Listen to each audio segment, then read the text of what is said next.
Pradėkime šitą gal. Tas man fokus lazeris? Reikia 3 kartus apsisukti, paploti ir tada. Panašu, kad laikomės tradicijos ir pradedam vėl be 1 minutės. Taigi, trečiasis pranešimas apie valstybinį sektorių, kurį pristatys Aleksej Kovaliov. Ir prašom pristatyti. Labą dieną visi. Džiugu, kad taip domitės valstybinio sektoriaus projektais. Labai trumpai apie save, daug nereklamuosiu, tik pasakysiu, kad tikrai teko dirbti prie įvairiausių rūšių programinės įrangos kūrimo projektų ir ne tik programinės įrangos, kaip prie produktų vystymo, prie komercinių visai produktų, konsultingą dirbau, prie valstybiniais projektais dirbau dar nuo tų laikų, kai nežinojau, kas yra Agile, po to dirbau su, kai jau žinojau, kas yra Agile ir panašiai. Čia daug medalių nupiešta, esu ir Scrum Certified, ir Prince Certified, ir esu aktyvus narys Lietuvos Agile asociacijos ir projektų vadybos asociacijos. Tai va, tai ir šiandien, iš karto atsiprašau, šiek tiek pasikeitė pavadinimas, nes kol rašiau aną prezentaciją, ant galo supratau, kad jį pasidarė be galo nuobodi ir nesuprantama. Nes kai žiūri į svetimą projekto, tą detalų į backlogą, darbų žurnalą, planą ir panašiai, per 30 minučių tu nesuprasi to projekto tam, kad suvokti, ant kiek tobulai čia viskas yra suplanuota. Ir todėl pradėjau dėti biškį teorijos, įdėjau teorijos, dar nesuprantama. Išbandžiau žmonių, įdėjau dar teorijos ir taip teorija išstumi praktiką. Ir aš nusprendžiau ant galo, kad iš tikrųjų šita prezentacija yra geresnė, nei ta sumanyta pradinė, nes iš tikrųjų jį labiau kažką paaiškina, o po to dar pailiustruoja. Tai iš tikrųjų dabar prezentacija vadinasi produktų darbų sąrašo planavimas, tai yra backlogų planavimas, backlog planning valstybiniam projektui. Ir bus tas projektų pavyzdys. Turinys yra maždaug toks, kad kodėl akcentuojamas planavimas, nes apie Agile jūs tikriausiai girdėjote, pamiršau paklausti, kiek iš jūsų dirba su Agile?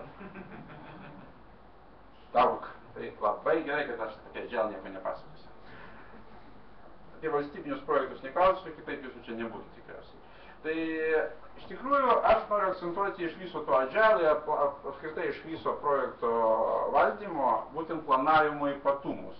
Ir Agile daug visokiausių inovacijų atnešė, ten komandos valdymas, ten naujos technologinės praktikos ir panašiai, bet kažkodėl retai akcentuojama jo bendravimas, klientų įtraukimas, iteracijos, tad kad visiškai pasikeičia priėjimas prie planavimo projekto, šitas kažkaip dažniausiai taip ir praeina. Ir todėl, iš mano praktikos tai buvo sunkiausias dalykas.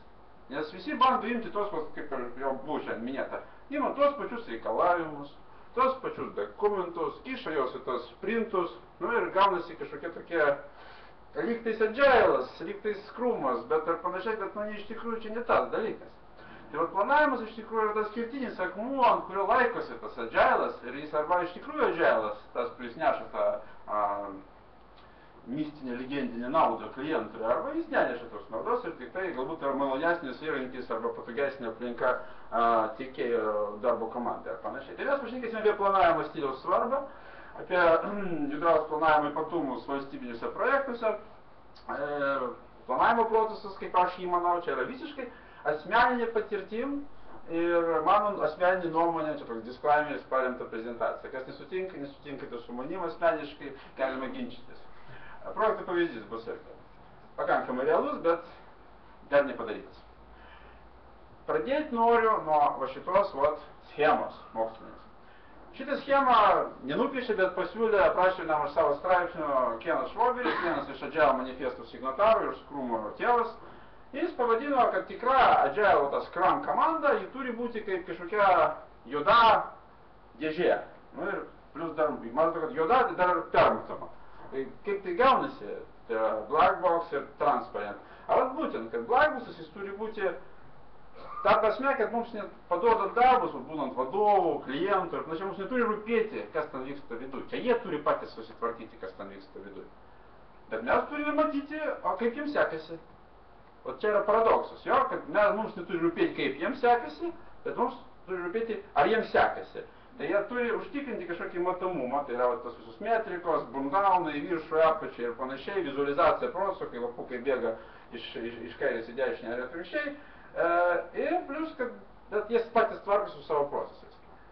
Tam, kad jie galėtų va taip pat dirbti, kaip juoda dėžė, ir per vieną ciklą pagaminti kažkokį rezultatą, jiems reikia atitinkamai kitaip kažkaip paduoti darbus, nes mes galbūt įpratę paduoti tos darbus. Todėl planavimas, mano galva, yra tas darbų padavimo būdas, kaip jie aprašyti tie darbai, kokių nusiklumų ir kodėl būtent tokių nusiklumų yra išdėstyti ir panašiai ir panašiai. Tai apie šitą reikalo sudarimą mes išnekėsime, nes jeigu mes į Scrum komandą, o mesgi visi norime daryti Scrumą, norime daryti Agile, kitaip visų čia nebūtų, mes norime, kad pas mus veiktų komandos mūsų, kaip šitokie mechanizmai. Bet yra labai akivaizdu, kad tam, kad mechanizmas veiktų sklandžiai ir paprastai, kad jo būtų galima paprastai naudotis, prieš tai reikia pagalvoti, paprojektuoti, pasiruošti ir nemažai padirbėti.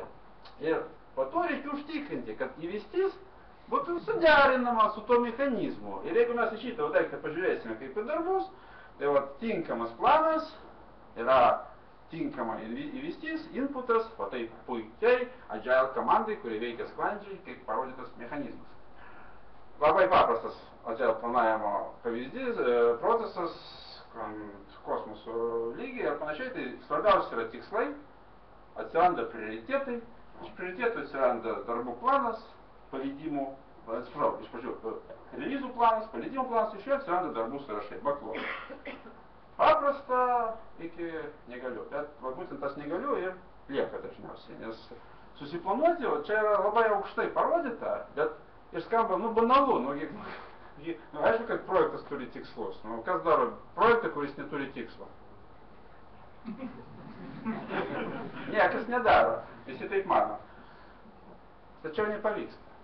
Arba projektai atsiranda, kurie po to padedami ant lentynus, arba tiesiog priduodami ir nesinaudojam, arba iš karto reikia padaryti plėtrą. Būtinai reikia padaryti plėtrą. Ne todėl, kad jau plėtrą reikia padaryti, jau kad projektą reikia padaryti, tiesiog nepavyko iš pirmo karto. Visi mes šitos mechanizmus, kas dirba valstybės segmente, puikiai išmanom. Iš kur atsiranda plėtros, palaikymai, visus tos sutarčių formos ir panašiai. Tad mes paskaitėme, apie kas yra tas valstybinis projektas. Jų yra daug. Ir tikrai ne visi blogi. Ir tikrai nėra valstybinis klientas blogas. Ir ne iš piktos valios jie daro tokius reikalavimus, kad mums po to nepatogu taikyti savo Agile pagal tos reikalavimus. Tai yra biznio segmentas. O aš padirbau skirtingose rinkose, skirtingose biznio kategorijose ir panašiai, aš galiu sakyti, kiekvienam yra savo malonumų. Ir šitas neturi jų ypatingai daugiau už kitus. Ten yra savo malonumai, patikėkite, kur yra komercinis segmentas, kur yra retail, tai yra iš viso public produktai, patikėkite, ten irgi yra visokiausių niuansų, prie kurių visi turi derintis, o ne kaltinti jos, kad tie klientai yra tokie. Jie irgi turi daug paderintis. Jeigu mes pažiūrėsime į tokį tipinį, patį tokį labiausią valstybinį projektą pas mus IT, tai yra tie, kurie finansuojami, tarkim, iš struktūrinių fondų ar kažkas panašiai, kažkokių investicinių programų aukštesnių. Ką mes turime? Projektą, kuris buvo ilgai rengiamas, iki kol startavo konkursas, jis sunkiai keičiamas, nes pati institucija pati atskaitinga kažkur į viršų, nes jie patys yra projektų vykdytojai. Jie yra kolegos pasirodo, jo? Jie nėra užsakovai, jie irgi vykdo projektus. Ir ta daugia pakopė atskaitomybė į viršų, jie tikrai apsunkina ir įveda tam tikras taisyklės. Bet nepagadina mums gyvenimo, kad mes iš viso negalėtume dabar kepti softą, kuris veikia, debugų ir panašiai. Problemas reikia suprasti. Prieš reikia žinoti iš veido.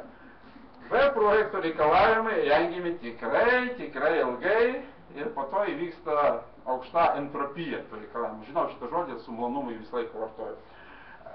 Perskaičiau vieną kartą Frederiko Brukso knygą apie programinio kodo entropiją. Tai reiškia, kad šakis. Tai yra chaosas kažkoks. Kas supranta, iš kur atsiranda reikalavimai valstybiniuose projektuose? Gerai, kad pusė nesupranta. Aš žinokite, jie atsiranda pagal tam tikrus dėsnius, o ne iš piktos valios jūsų perkančios organizacijos. Iš pradžių atsiranda kažkokios programos valstybinės arba Europos Sąjungos, po to atsiranda galimybių studijos, kurios rašo kažkokie konsultantai. Ir jie prirašo ir priduoda jas svorių dažniausiai. ten turi būti 3 alternatyvos, reikia, nereikia, bus 3 alternatyvos, iš kurių pasirinkama viena, parašomas pagrindimas, parašoma techninė specifikacija, dar pagal svorį, nes atskirai pasamdomas žmogus, arba, žmogus, organizacija, dažniausiai teikėjas, kuris rašo, stengiasi, nori, kad jį pasamdytų dar. Ir jis parašo. Po to vyksta pirkimo parengimas. Ir paskutiniu momentu perkančio organizacija paveikė kažkokius jėgos, koks nors teikėjas, arba jie ateina į Agile paskaitą ir sužino apie Agile ir parašo į savo reikalavimus dar kažkokį priedą, kad reikia mums dar ir šito. Aš tokius projektus turėjau, čia viskas iš patirties, čia nieko nėra teorinio. Man atsirasdavo tokie fantastai, žiūri į konkurso reikalavimus ir matai, taip čia vienas kūno gabalas, o čia kitas, Frankensteinas. Tai čia atsirado, du kažkaip. Po to konkurso metu visi mes žinome, kaip mes kalbamės dėl šito projekto. Ja? Paklausimai vyksta, pretenzijos ir panašiai, korekcijos vyksta reikalavimų, bet jau ne todėl, kad taip reikia, bet todėl, kad reikia, kad konkursas įvyktų. Ir su visų šitų svoriu, su visų šitų krovinių reikalavimų, kuris principai buvo gaunasi nuo 1 iki 3 metų rengiamas, mes įžengėme į projektą, kur turime parengti gyvybingą planą ir deliverinti pagal terminus. Ir mes į šitą bižinėjimam, reiškia, mums patinka, tai reiškia, reikia kažkaip prisitaikyti. Čia dar ne visos problemos. Problemos yra, kaip buvo pareikštas, kažkas minėjo sutartys, o kaip jis jūsų pagal sutartys reikalauja, o taip ir reikalauja iš mūsų pagal sutartys tipinė schema. Popierius, visi išeina vasarą atostogų, atneškite mums dramblį, kad veiktų. Popierius.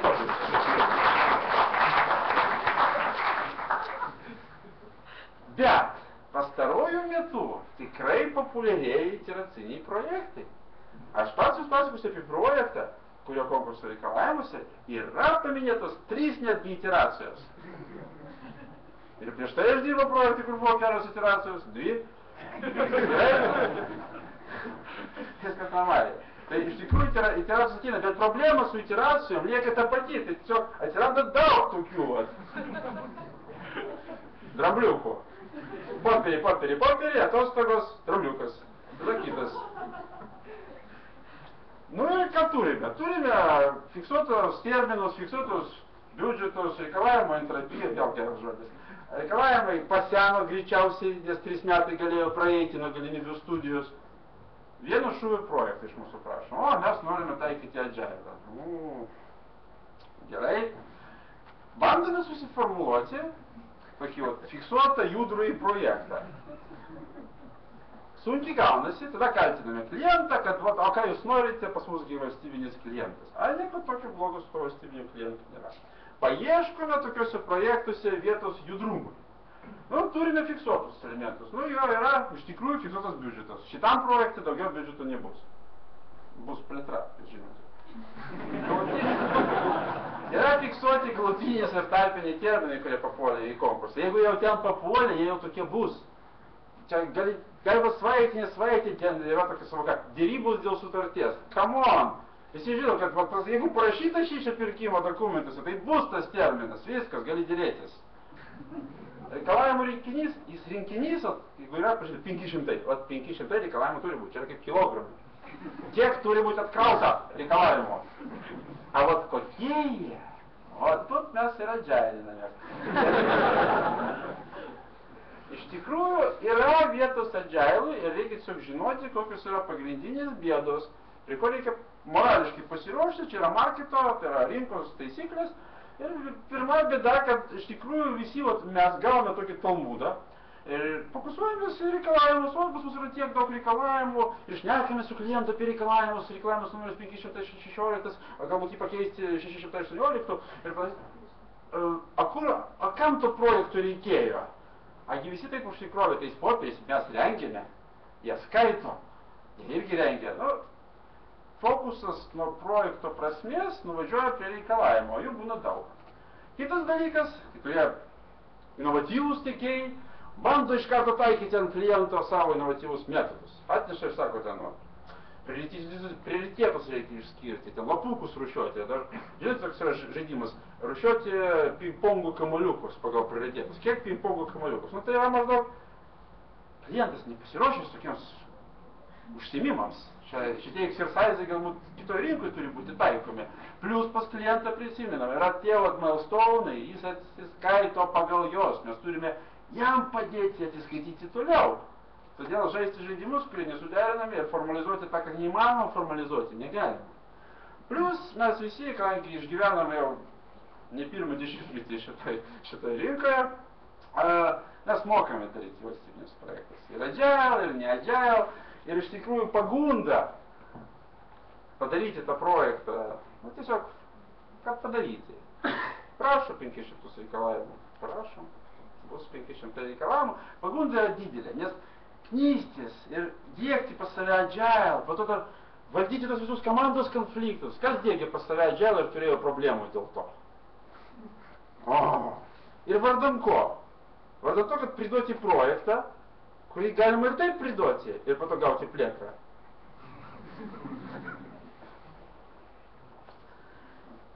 Aš manau, kad yra problemų.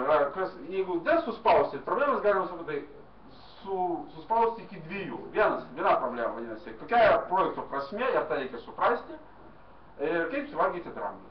Nu, visi jau žinom, visi tą pasaką žinom, kad dramblį reikia valgyti po gabaliuką, a tada mes užduosim dar vieną klausimą. Ar būtina valgyti dramblį, arba mes kaip nors kampus nugirsime dramblį ir gerai ir taip praeis.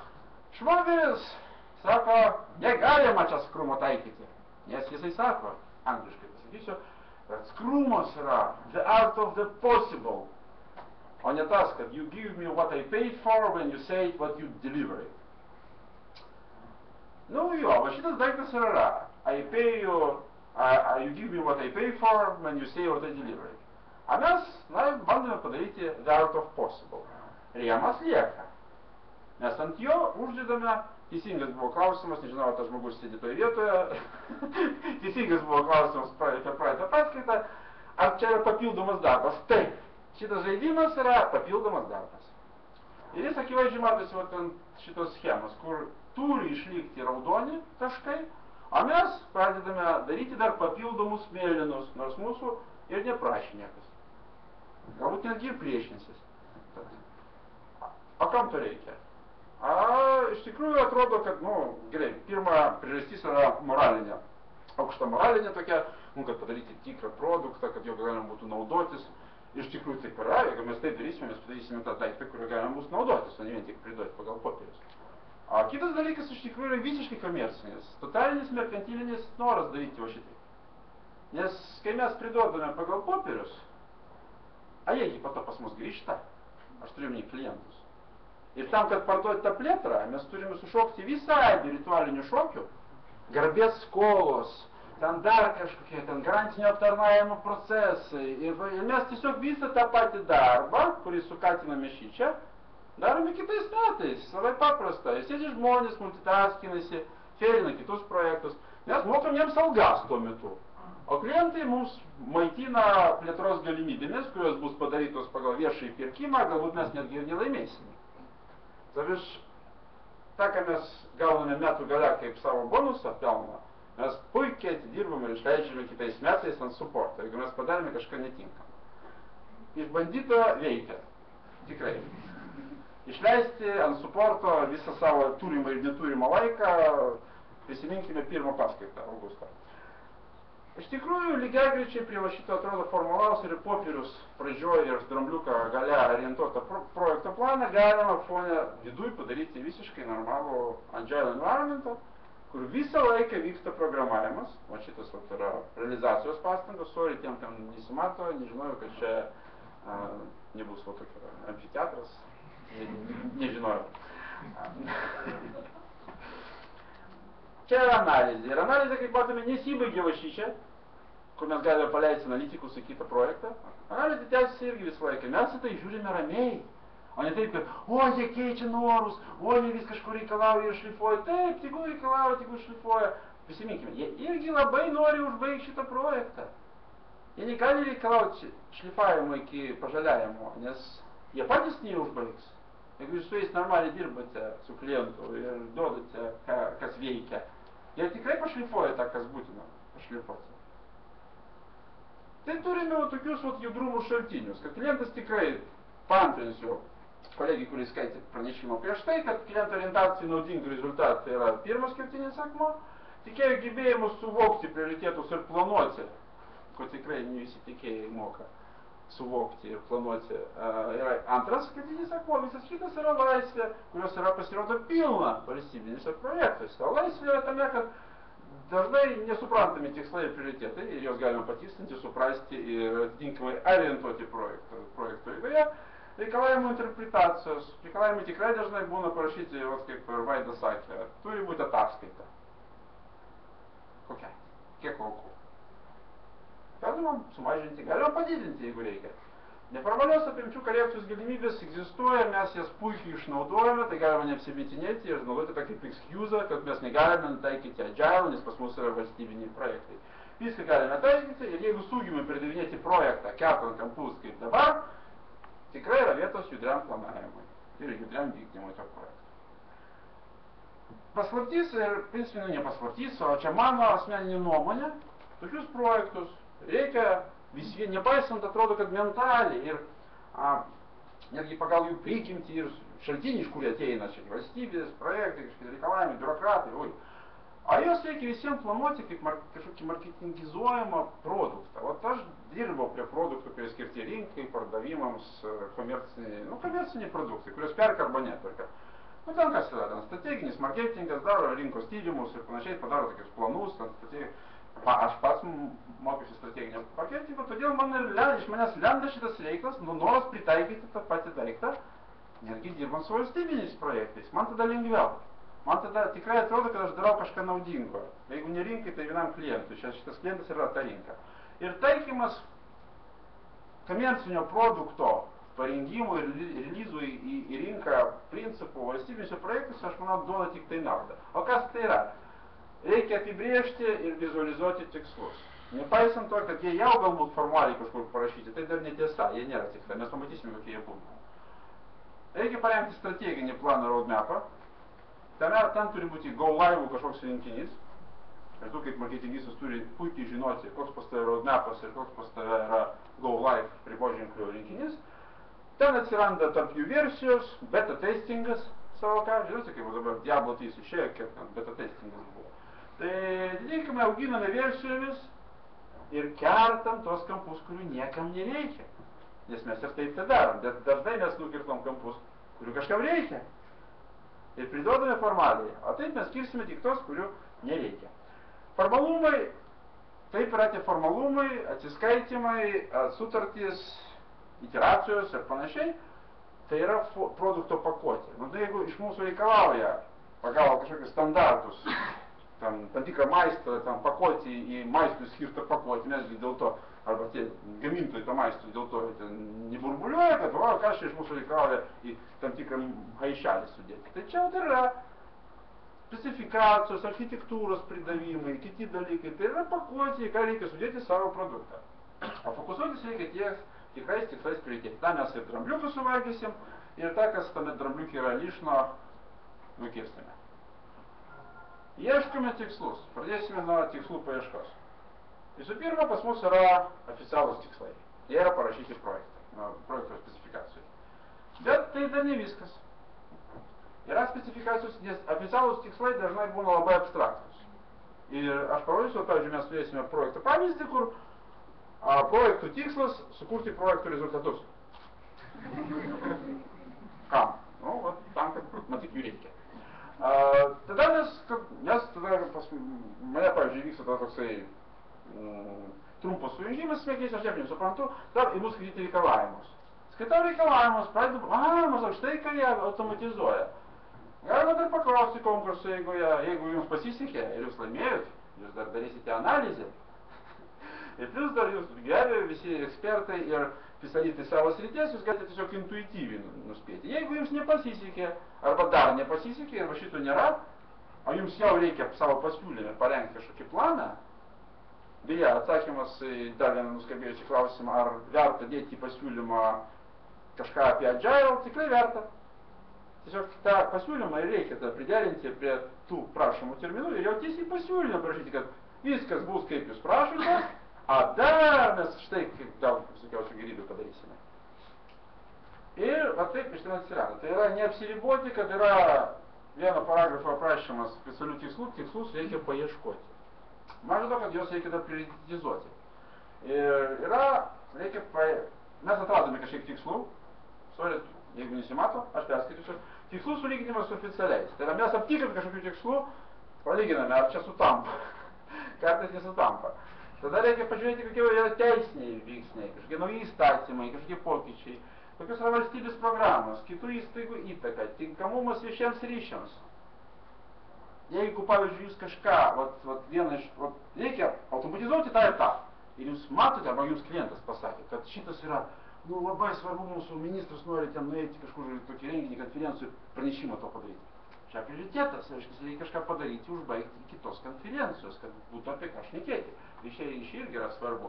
Vėlgi paklausimą, čia yra standartinė, čia yra neįdomu. Bet va šičia iš tikrųjų reikia padaryti, nepatingėti, o padaryti tokį exercise, suprasti, kasgi darosi, toj mūsų rinko, įsivaizduokime, mes esame marketingistai ir darome rinkos tyrimą. Čia yra rinkos tyrimas. Tu nori padaryti pasiūlymą ir padaryti šakas laiko nėra. Iš prioritėtų, suradome prioritėtus per skirtingus šaltinius, planuojame paleidimus. Irgi taip pat, jūs tikiuosi gausite šitus slaidus po to, galėsite perskaityti. Ieškome įvairiuose vietose, kada kokiais momentais reikia padaryti paleidimus. Kas yra projekto riboženkliai. Nepamiršti įrangos pristatymo. Labai geras įžangas. Išoriniai teisiniai veiksniai, politiniai renginiai, pavyzdžiui, rinkimai arba dar kažkas. Tai yra tikrai geras dalykas, kuris visais gali įtakoti jūsų projektą. Tai visais reikia daryti kažkokius releasus arba prieš tai, arba po to. Tai kažkaip įtakoja. Vidiniai veiksniai ir panašiai jūsų pačių. Darbų planavimas, kiekvieną releasą, o jeigu mes galbūt mes iš karto nueisiu, nes laiko mažai yra, aš galbūt iš karto prie projektų. Projektas. Atviras konkursas dabar vyksta. Integruotas baudžiamojo proceso informacinės sistemos, programinės ir techninės įrangos pirkimas. Ministerija. Disclaimeris, galime neskaityti viską, ką jūs dabar pamatysite, yra tik tai mano asmeninės fantazijos. Bet koks sutapimas su kuo nors iš jūsų pasiūlymų visiškai atsitiktinis. Bet to viskas gali pasikeisti, nes konkursas dar nesibaigia. Ką mes turime dabar? Mes turime tiek reikalavimo, virš 400-500 reikalavimo, 50 puslapių vien tik reikalavimų surašytų taip pat sunumeruotų, plain tekstų, be paveiksliukų. Turime virš 60 labai tokių panaudojimo scenarius, kai kurie paprastesni. Projektas numato 17 sistemų integraciją. Kas integravo sistemas? 17! Super. Čia geras projektas, toksai įspūdingas. Ir taip atrodo, čia citata, jo oficialūs tikslai. Bet projekto bendrasis tikslas, perskaitysiu, skatinti ir vystyti koordinavimą, kooperaciją ir tarpusavio supratimą tarp baudžiamoje teisę gyvendinančių institucijų Lietuvoje bei kitų institucijų Latvijoje ir Estijoje. Wow! Kas suprato? Kam nusipaišė galvoj kažkokia informacinė sistema, kurios pagalba galima tą dalyką atlikti? Ačiū, Dimai. Aš žinau, kodėl tam nusipaišė. Šio pirkimo tikslas – sukurti integruotą baudžiamojo proceso informacinę sistemą. Kam mums reikia sistemą? Kad ją sukurti. Ir kokie yra uždaviniai dėmesio. Įteisinti, sukurti, mes turime debesį. Čia parašyta, kad mes perkam produktą, todėl kad mes perkam produktą ir aprašyti jau iš karto, jie man jau rašo, ką man reikia padaryti. Aš esu kūrybinis tikėjas, aš galiu jums išspręsti problemą, pasitelkiant naujausias technologijas, bet jie man iš karto sako, ką reikia padaryti. Čia viskas tvarkoja. Po to dar bus ir techniniai reikalavimai, kažkas labai gražiai paprojektavo. Per tos 3 metus, jeigu atsiminate. Ir turime tokius tikslus, tokius reikalavimus ir iš tikrųjų, aš sakau, kad tikslus reikia performuluoti savo vidui ir parašyti vėlgi savo pasiūlymą, kad parodyti suvokimą. Ir tikslus reikia formuoti taip, kad būtų įmanoma vizualizuoti. Tarkime, kad gerinti bendradarbiavimą, kad automatizacijos lygių suvienodinimas, standartizacija kažkokių priemonių, automatizuotos informacijos mainus reikia padaryti. PIST, collaborationas, laikas, pro dokumentai. Iš tikrųjų, kad mainytis informaciją realių laikų, mažinti papirinių dokumentų apyvartą. Iš kur aš šitas sužinojau? Ar prieš 50 puslapių reikalavimo, taip skaitai ir supranti, kam reikia šitos sistemos. Ir tada parodai savo suvokimo pasiūlymį. Iš tikrųjų, galima įvertinti, kad aš suvokiau, apie ką šitas buvo. Kitas dalykas, dabar planuoti reikia. Agile planą. Nes žinome, kad reikia tarpinių kažkokių. Nu, aš pats paprasčiausias variantas sakyti, kas mėnesį paleidžiu. Ar reikia kas mėnesį? Klientas tikrai norės kas mėnesį mūsų kažkokių paleidimų. Šitą klientą aš žinau, pažįstu pirmus metus. Šitas klientas nelabai mėgsta labai dažnus formalius priėmimus, ir netgi neformalius. Tai mes matome tai reikalavimus, 3 iteracijų. Žiūrėkite, konkursas dar vyksta. Bet pas mus yra, kad viena tokia data, antra data, trečia data. Apimtis nesikeičia. O konkursas vyksta jau 3 mėnesį. Ir dar nesibaigia. Šitas yra? Ir šitas yra. Bet paleidimą padaryti reikės, kaip jūs supratote, release stovi vietoje. Bet tai dar ne viskas, visiems susipareigojimas, o po to atsiranda dar, jeigu mes paieškosime, yra pristatyti visą tą specifikaciją, bet jau santykinį mėnesį atsirado. Po to reikia dar kažką parengti santykinės mėnesiais, įrangą pateikti kažkokios 7 mėnesius. Aš nežinau, kodėl sver 7 mėnesius. Kodėl? Aš nesuprantu, bet tai yra riboženkliai, plus dar yra finansinių metų pabaiga, mes žinome, iki kada būna sąskaitos išrašomas šito įstaigui. Yra rinkimai spalio mėnesį. Plus, kada mes galime komandą surinkti.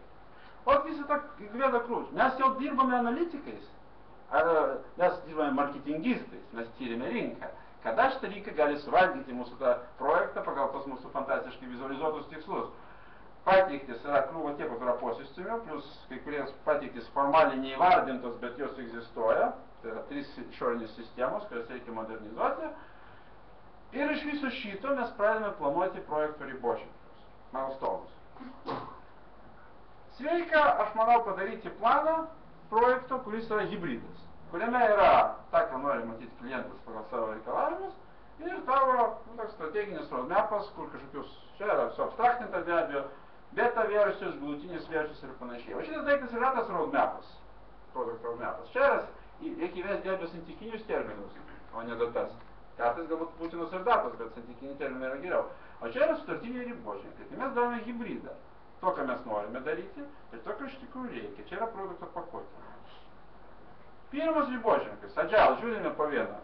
6 mėnesių nuo pradžios. Paėmame visas tas posistemas ir pagal jų supratimą, čia reikia reikalavimas perskaityti, suprantame, kad svarbiausios yra duomenų mainų posistemės, dokumentų ir užduočių posistemės. Kodėl? Paėmėm tos tikslus projektus supratizuotus. Pirmą mes ten collaboration geriname, automatizuojame, mainomės. Ir trečias pagal prikėlė tikslas yra atsikratome papirinių dokumentų. Tai be abejo šitą reikia pirmą daryti. Ne kažkokius ten naudotojų administravimo posistemius, ten ar dar kažkokius ten security, ar ten bendrų klasifikatorių, ten tulsus. Reikia daryti tą, kas mainosi ir kas kompiuterizuoja dokumentus, nes tai yra svarbiausi dalykai. Jie arba įvyks ir jie galės tuo naudotis, su Latvija, Estija, kurių beje nėra reikalavimuose, arba nevyks.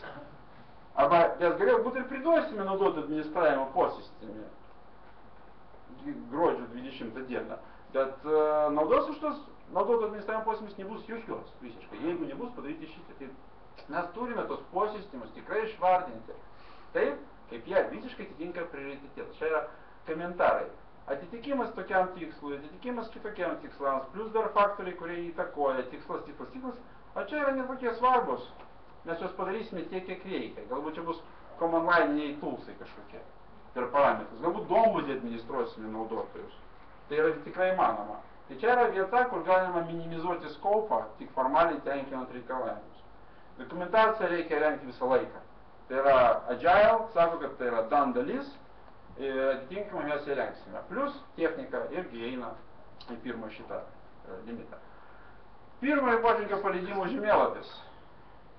Tai yra pirmas pusmetis iš tikrųjų. Kas mėnesį mes turime daryti versiją. Mes nurašome, mes suplanuojame versijas, kai kurios iš jų mes planuojame rodyti. Už kai kurias iš jų mes planuojame netgi atsiskaityti. Šitas daiktas reiškia, kad mes čia parodome, darome šou su kava, su muštiniais, nežinau, kažkokiom visom įmanomom jėgom klientą pas save įviliuojam, kad jis ateitų ir pažiūrėtų ir netgi kažką mums pasakytų grįžtamą į ryšį. Šičia vyksta formalus pridavimas, galbūt su atsiskaitimas, jeigu tai yra numatyta sutartį.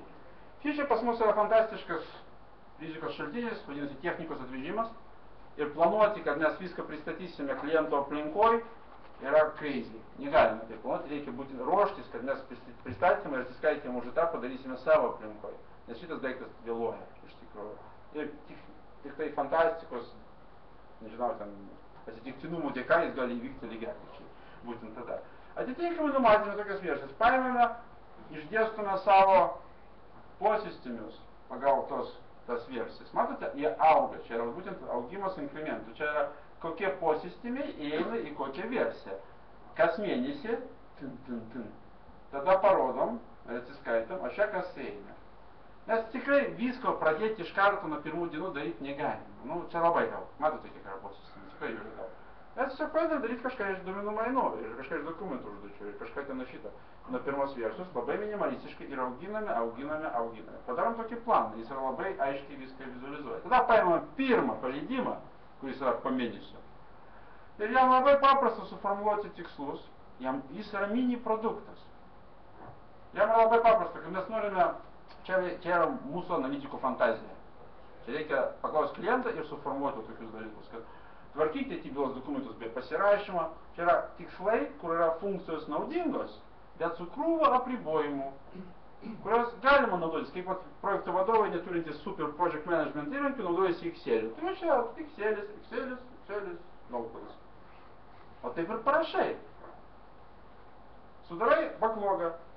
Čia padedi labai detalizuotus darbus, čia yra į kokius deliverables, kokius patiktis tai mepina, tai projektuojasi ir panašiai. Čia yra parašyti jau scenarijų antraštis. Apatinius reikia dar skaldyti. Antras paleidimas, paminame, kad jis pas mus rodomas klientui, mes iš karto nuo galo reikia planuoti, iš karto į galą įrašyti tos scenarijus, kurie paminėti reikalavimus, nes pagal juos vyks atsiskaitimas. Čia yra tie, paminate tą schemą umėlinė, tokia. Tai čia jie. Bet iš karto su saugikliais, nes čia yra tik antras mėnuo iš 6 mėnesių pirmo releaso Go Live. Releasas Go Live 6 mėnesiai, paleidimai vidiniai kas mėnesį, working software every month, Go Live every 6 months. Čia yra normalu, nereikia kiekvieną mėnesį kažkur ten Go Live daryti. Ir va taip nuo to galo galima atitinkamai užpildyti antrą versiją. Produkto elemento pavyzdys, tas įrašas. Sukurti užduotį susijusią su bylos dokumentų, ikiteisminio tyrimo bylos dokumentų kitai įstaigai. Naudotojų istorijos yra labai geras dalykas, labai suprantamas. Kaip prokuroras, aš sukuriu prašymą Vilniaus miesto Dažnios apylinkės teismo teisėjai pripažinti vardenį pavardenį įtariamuoju, tam, kad pareigūnas toks galėtų sukurti šaukimą. Čia yra user story. Ir jį įmanoma suformuluoti tą user story iš mūsų turimų reikalavimų. Reikia tik tai žinoti, kas yra user story, turėti biškai fantazijos ir formuluoti ir suformuoti priėmimo kriterijus. Šitas user stories atitinka, čia kartuojamas, taip vadinama invest principus. Independent, negotiable, valuable, estimable, small, testable. Ir kas yra, dar pakartosiu, nežinau, čia visiems su ko dirbu dabar, tai pradėsiu visus ausis, visą laiką formuluoti priėmimo kriterijus. Be priėmimo kriterijų visi backlogai, planai ar panašiai yra visiškas niekas. Nes tu gali daryti ir planuoti vieną, tu atneši, o iš tavęs nepriims, nes nesusitarsite, dėl to pagal ką priiminėti. Reziumė. Planavimo stilius nusako, ar jūsų komanda galės dirbti judriai, valstybiniam projektui tikrai yra vietos agilui, formalūs reikalavimai tai yra tik pakuotė, bet ne planas. O planą reikia daryti marketingo principais, kaip produktų paleidimo į rinką, nuo tikslų, prioritėtų, riboženklių, kažkokių ten go live'ų, prie pačių darbų. Kiekvienam go live'ui labai paprasta, kiekvienam paleidimui labai paprasta formuluoti jau backlogą, nes jis yra mažas, jis yra suprantamas. Visam tokiam projektui backlogą užpildyti yra absoliučiai neįmanoma. Bet tai ne tiek savo, kad ir reikia iš tikrųjų. Inkrementinis augimas yra būtinas. Taikyti to invest ir priimimo kriterijų modelį aprašant darbus žurnale ir žinoti, kad tai didina abiejų šalių pastangas, kaip tiekėjo, taip ir kliento, bet užtat tai padidina produkto praktinę naudą, jis iš tikrųjų bus naudotinas. Ačiū Jums, klausimai, turime net 3 minutės.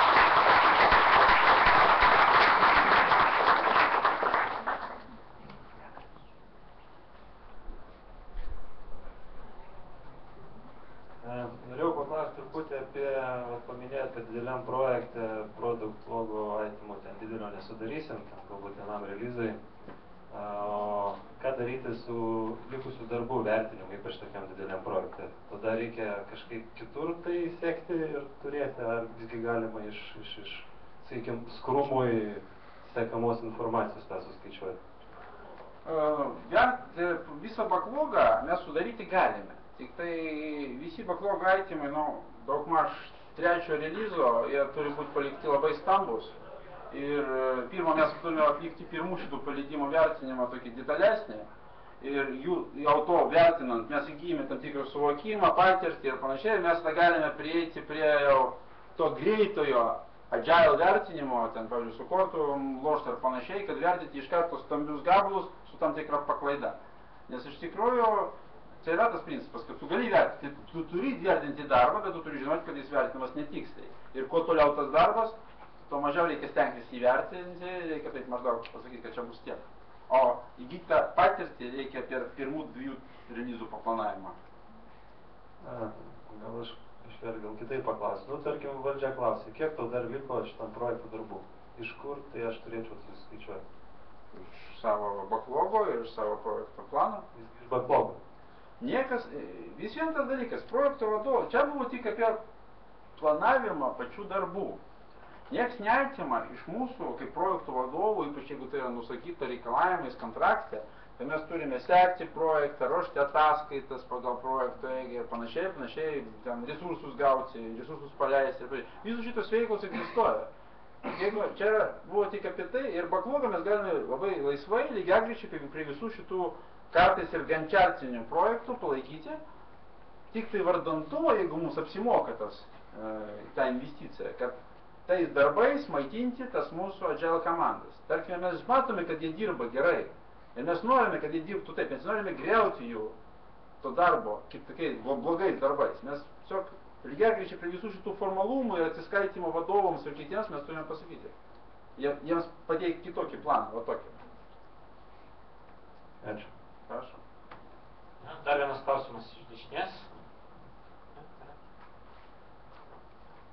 Nebėra klausimų? Tai jei nėra klausimų, tai dėkui labai pranešėjui ir visiems dalyvavusiems.